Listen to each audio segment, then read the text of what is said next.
Hello दोस्तों, कैसे आप सब लोग। मैं आशीष नेगी स्वागत करता हूं एक बार फिर आपका अपने YouTube channel let's learn math. तो आज हमारा जो टॉपिक है formation of differential equation whose general solution are given. इसके हमारे दो लेक्चर हो चुके हैं। इसके ये तीसरा लेक्चर है, ठीक है। तो दैट मींस फॉर्मेशन, हमें डिफरेंशियल इक्वेशन को फॉर्म करना है किसकी मदद से, जब आपके पास जनरल सॉल्यूशन उसका गिवन किया जाएगा, ठीक है। सपोज ये आपके पास एक इक्वेशन है, ठीक है। आप इस इक्वेशन को आप जानते होंगे, एक सर्कल की इक्वेशन है जिसका सेंटर -1 और 2 है और रेडियस 1 है, ठीक है। कैसे है, किससे कंपेयर करते हैं इसको, ax² by², ठीक है।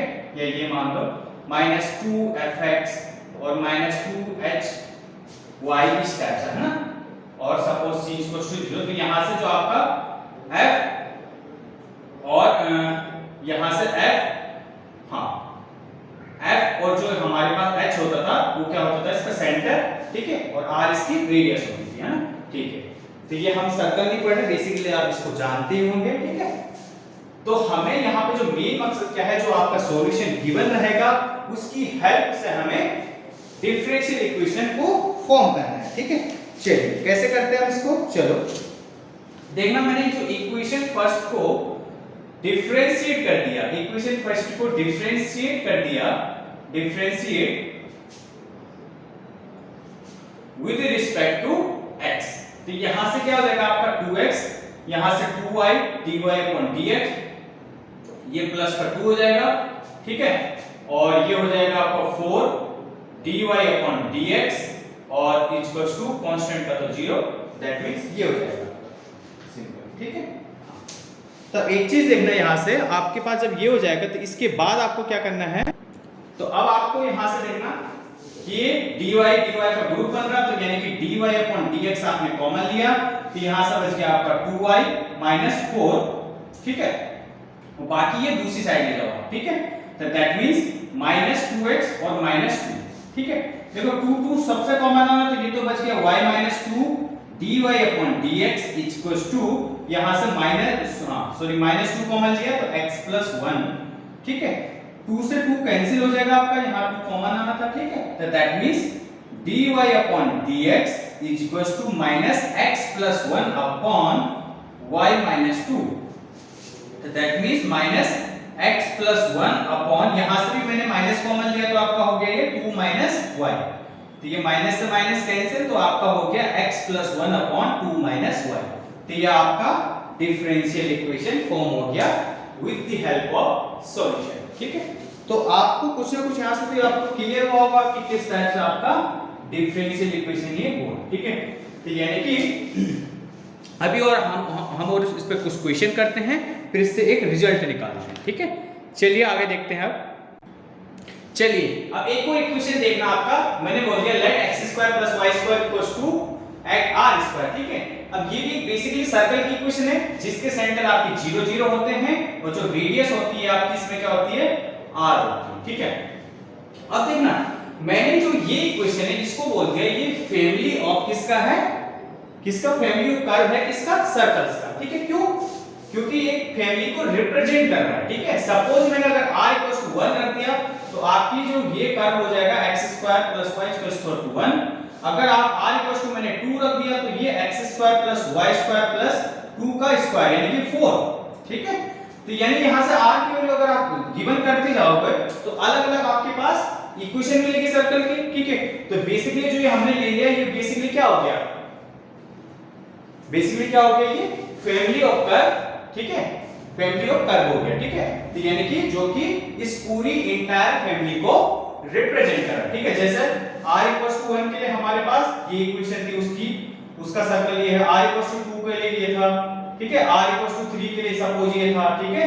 तो इस हिसाब से ये हमारे पास जो सर्कल आ रही, तो उनकी जो फैमिली को रिप्रेजेंट कर रहा है ये कर्व उसको रिप्रेजेंट कर रहा है, ठीक है। अब r यहां पे कांस्टेंट का काम कर रहा है, ठीक है। तो दैट मींस अगर हम अब डिफरेंशिएट कर देते हैं इस इक्वेशन को, differentiation of first with respect to r, है ना, विद रिस्पेक्ट टू x, तो यानी यहां से क्या हो जाएगा आपका 2x और इसका हो जाएगा 2y dy/dx और r² का तो 0 हो जाएगा, कोई कांस्टेंट का 0। तो that means x + y into dy upon dx equals to 0, तो that means dy upon dx equals to minus x। अभी y भी उधर चले जाएगा तो आपका क्या हो जाएगा दिस। तो ये आपका क्या आ गया, ये फैमिली ऑफ जो कर्व था हमारा सर्कल्स का, वो उसको आपने कन्वर्ट कर दिया एक डिफरेंशियल इक्वेशन में। समझ में आई बात इतना आपको? ठीक है, चलिए आगे देखते हैं आप। चलिए अगला देखते हैं आप, y equals to mx plus c ले लिया मैंने। बेसिकली क्या हमारी स्ट्रेट लाइन की इक्वेशन होती है, ठीक है। तो ये मैंने कह दिया ये आपकी स्ट्रेट लाइन की फैमिली ऑफ कर्व है, ठीक है। यानी कि फैमिली ऑफ कर्व है वो किसका, स्ट्रेट लाइन का। क्यों? अगर मैंने देखना m की वैल्यू आपकी 0 रख दी या 1 रख दी और c की वैल्यू मैंने 0 रख दिया, तो आपका जो इक्वेशन हो जाएगा क्या हो जाएगा, y equals to x।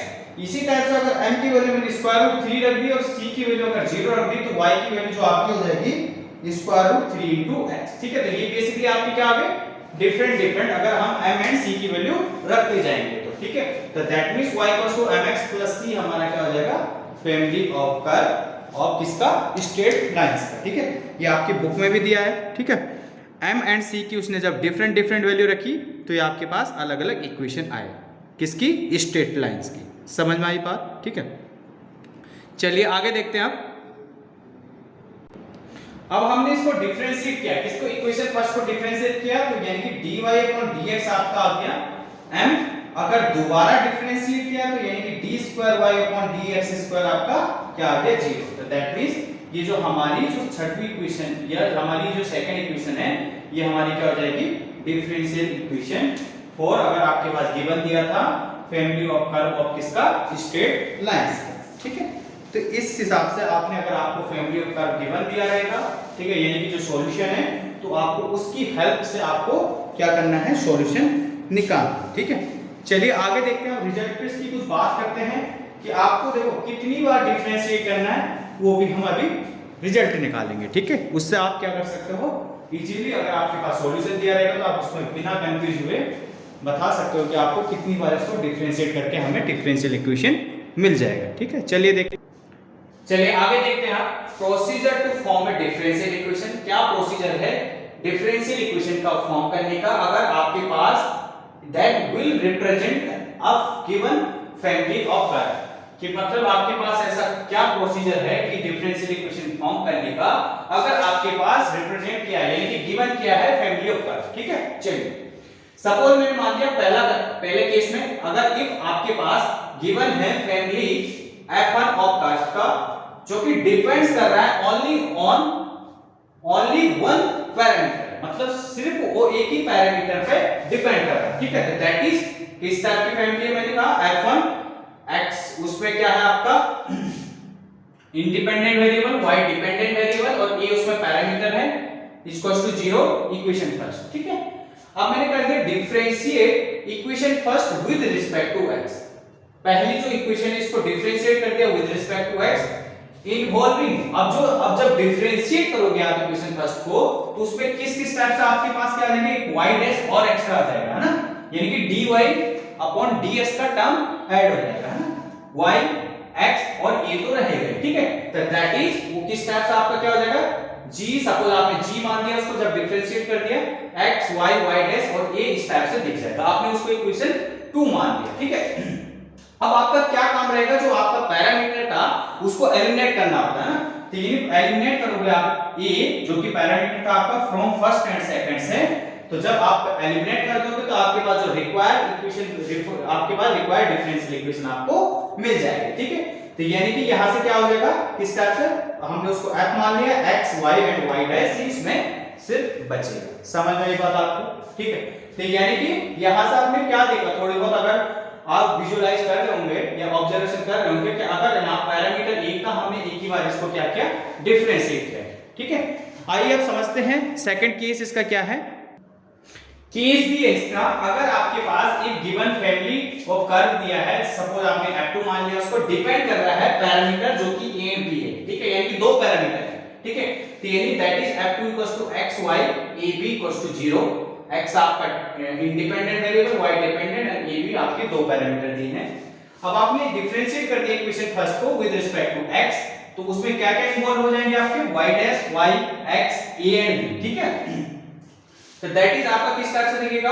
Suppose आपने g मान लिया, उसको g function x y y dash a b that is second. अब आपने दोबारा से सेकंड को डिफरेंशिएट किया विद रिस्पेक्ट टू x, तो उसमें एक और ऐड टर्म क्या हो जाएगा?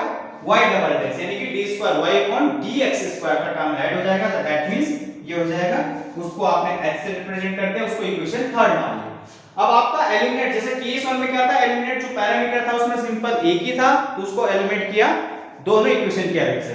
यहाँ पे दो पैरामीटर है, तो आपने एलिमिनेट करना है पैरामीटर a एंड b को from first second and third की हेल्प से, ठीक है।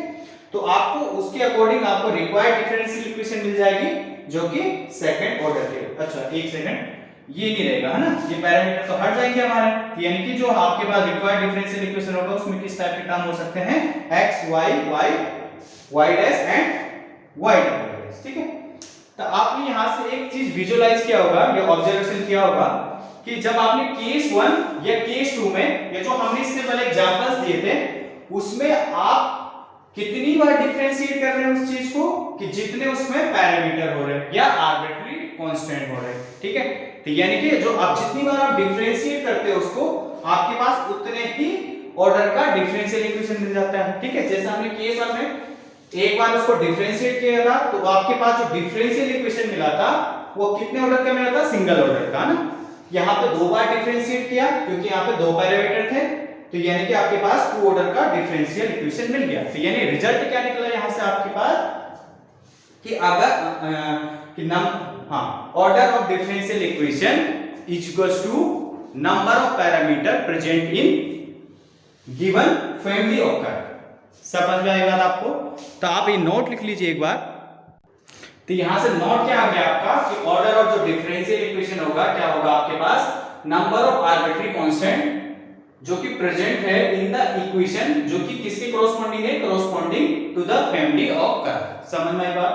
चलिए अब इस इक्वेशन, सॉरी ये आपके पास एग्जांपल है, हमें डिफरेंशियल इक्वेशन फॉर्म करना है जबकि आपके पास जो कर्व दिया है y mx, जहां m क्या है हमारे पास? आर्बिट्ररी कांस्टेंट, ठीक है। तो यानी यहाँ पे एक ही आर्बिट्ररी कांस्टेंट है, तो यानी इसको एक बार डिफरेंशिएट करो, तो differentiate equation first with respect to किसके? x के। तो यानी यहां से क्या आ जाएगा? dy upon dx, तो यानी कि m, x का तो 1 हो जाएगा, ठीक है। तो ये आपके पास क्या हो जाएगा? सिंपली डिफरेंशियल इक्वेशन आपको मिल जाएगा इस हिसाब से, ठीक है ना? ठीक है, हाँ। अच्छा सॉरी, अभी ये डिफरेंशियल इक्वेशन मिला आपको जो कि हमारा सेकंड हुआ, ठीक है। अब क्योंकि हमें जो यहाँ पे पैरामीटर होता है, यानी कि जो आर्बिट्ररी कांस्टेंट है उसको एलिमिनेट करना होता है, तो यानी कि मैंने क्या कर दिया? फ्रॉम फर्स्ट एंड सेकंड की मदद से इस m की जगह हमने सब्स्टिट्यूट कर दिया। देखो फर्स्ट में m की जगह क्या आ जाएगा आपके पास? y upon x, ठीक है। तो मैंने इसको सेकंड में सब्स्टिट्यूट कर दिया, तो that means dy upon dx, m की जगह y upon x आ गया, ठीक है। तो यानी x को इधर लिया होगा, तो यानी कि क्या हो जाएगा? x into dy upon dx equals to y, ठीक है। तो ये आपका क्या हो गया? रिक्वायर्ड डिफरेंशियल इक्वेशन मिल गया। या अगर एक और स्टेप और करना चाहते हो तो ये हो गया x into dy upon dx, यहाँ y को भी अब लेफ्ट हैंड साइड में लिया हो तो माइनस का हो जाएगा, तो ये आपका रिक्वायर्ड डिफरेंशियल इक्वेशन मिल गया, ठीक है। तो यानी कि आप दूसरे तरीके से ये भी बोल सकते हो कि आपके पास जितने पैरामीटर होंगे उतनी बार आपको डिफरेंशिएट करना है, एंड जो ऑर्डर ऑफ डिफरेंशियल इक्वेशन होगा वो भी जितने आपके पास पैरामीटर होंगे या आर्बिट्ररी कांस्टेंट होंगे उतना ही होगा, ठीक है। कभी एक नंबर में आ जाएगा तो आपको क्या बोलना है कि सिंपल, अगर उसने पूछा है आपको सॉल्व करने की भी जरूरत नहीं है कि अगर सिंपल उसने दिया है, आपके पास कोई फैमिली ऑफ कर्व दिया है, अब उसने पूछा है कि इसमें ऑर्डर ऑफ डिफरेंशियल इक्वेशन कितना होगा, ठीक है। तो आपको बिना सॉल्व किए भी सीधा आप बता सकते हो कि अगर उसमें जितने पैरामीटर होंगे हमारे पास, एक होगा तो 1 ऑर्डर का, 2 होगा तो 2 ऑर्डर का, ठीक है। चलिए और क्वेश्चन करते हैं इस पे। चलिए एक्सरसाइज डिस्कस कर लेते हैं।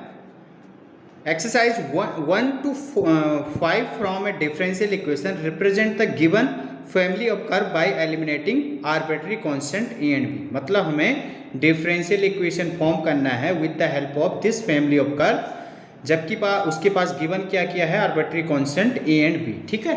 तो ये आपका पहले का पहला ही पार्ट है, ठीक है। अब यहाँ पे ए एंड बी दो आर्बिट्ररी कांस्टेंट है, इसको मैंने क्वेश्चन फर्स्ट मान लिया, तो मैंने क्या कर दिया? इसको डिफरेंशिएट कर दिया फर्स्ट को विद रिस्पेक्ट टू x, ठीक है। तो यानी यहां से क्या आ गया 1/a, x का तो 1 हो जाएगा, यहां भी यहां से 1/b, y का क्या हो जाएगा dy/dx = 1, ठीक है। इसको लिख दिया मैंने 1/b dy/dx = 1। ये उधर चला गया ना सारा कांस्टेंट, सॉरी 1 का तो हमारा कांस्टेंट था तो उसका 0 हो जाएगा, ठीक है। अब 1/a दूसरी साइड चला गया तो दैट मींस -1/a।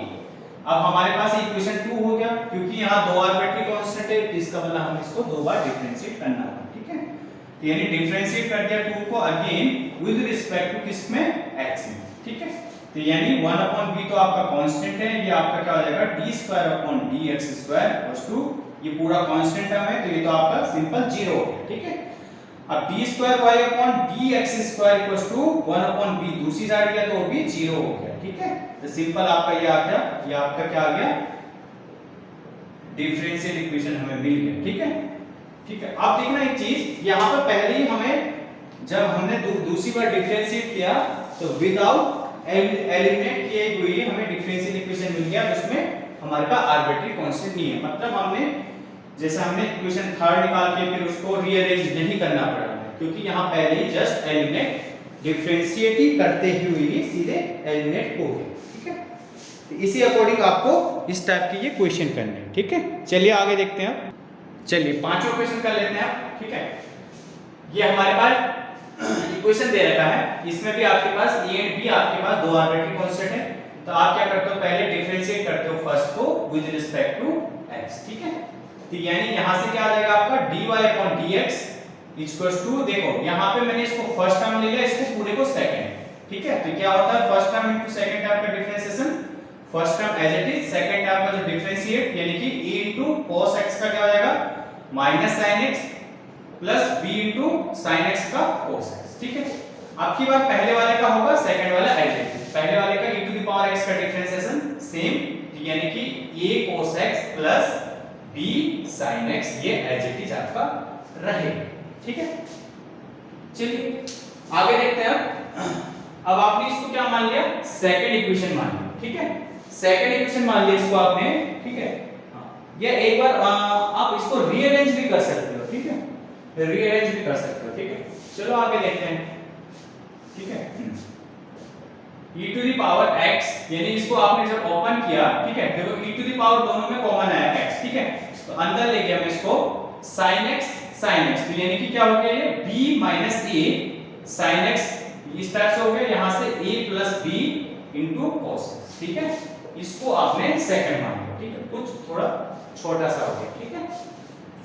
चलिए अब मैंने फिर क्या करते हैं हम, क्योंकि हमारे पास दो पैरामीटर थे, तो यानी कि डिफरेंशिएट करना है फिर सेकंड इक्वेशन को भी विद रिस्पेक्ट टू x में, ठीक है।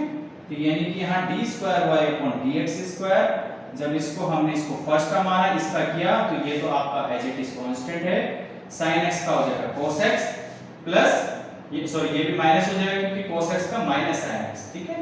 तो दैट मींस दिस। अब इसको हमें फर्स्ट का डिफरेंशिएट करना है, सेकंड वाला एज इट इज, ठीक है। तो दैट मींस e⁻x का दिस, और यानी यहां से आ जाएगा b minus a sin x और plus a plus b cos x, ठीक है। फिर यहां से भी हमने कुछ कॉमन ले लिया, e⁻x सेम रहेगा।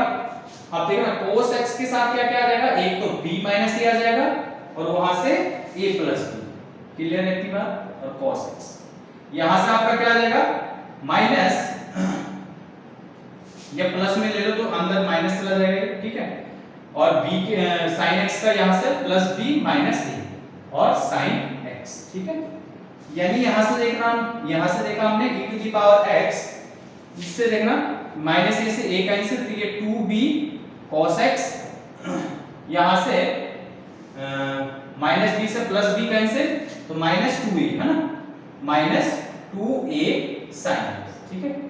इतना आ गया आपके पास, ठीक। 2 कॉमन ले लीजिए, तो 2 into e⁻x b cos x minus a sin x, ठीक है। अब यहां से देखना आपका इतना क्लियर हो गया आपको। चलिए देखते हैं, अब ये जो 2 है इसको भी मैं इधर लिया है, ठीक है। इसको भी इधर लिया है तो यानी कि 1/2 dy/dx, ठीक है, equals to e to the power x b cos x minus a sin x, ठीक है। अब एक चीज देखना, मैंने देखो आपके पास फर्स्ट सेकंड एंड थर्ड, ये थर्ड मामला, ठीक है, से हमने a एंड b को एलिमिनेट करना होता है। देखो दो जो इक्वेशन है एक जैसे दिख रही होगी, वो कौन सी है आपके पास, first and second, first and third. जो b वाला है आपका उसमें तो सेकंड वाली जो इक्वेशन है उसमें तो आपको कंपोजिशन में दिख रहा होगा, ठीक है, तो इससे थोड़ा डिफिकल्ट हो जाएगा।